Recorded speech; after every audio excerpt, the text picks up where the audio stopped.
Hello viewers, আসসালামু আলাইকুম। বন্ধুরা, নতুন একটি ভিডিওতে তোমাদেরকে আবারও স্বাগতম।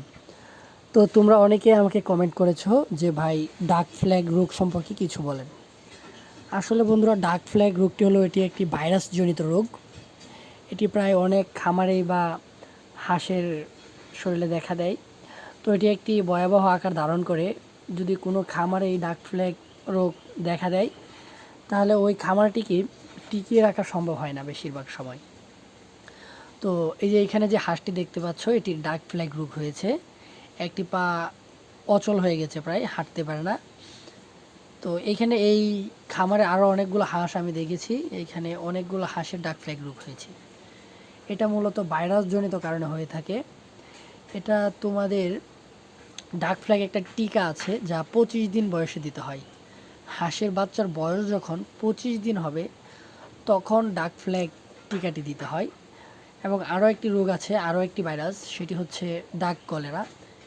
এটি হাঁসের বাচ্চার বয়স বা হাঁসের বয়স যখন 45 দিন বা 50 দিন হবে, তখন ওই টিকাটা দিতে হবে।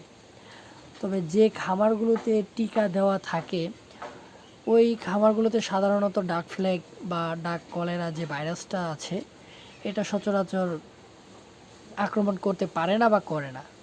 কিন্তু যারা এখনও হাঁসের বয়স 20 দিন বা 25 দিন, 1 মাস হয়ে গেছে, এখনও টিকা দেননি, অতি তাড়াতাড়ি টিকা দিয়ে দিন। কারণ এটি ভাইরাসজনিত রোগ। এটি যদি কোনো খামারে একবার ঢুকে পড়ে, তাহলে ওই খামার টিকিয়ে রাখা সম্ভব না।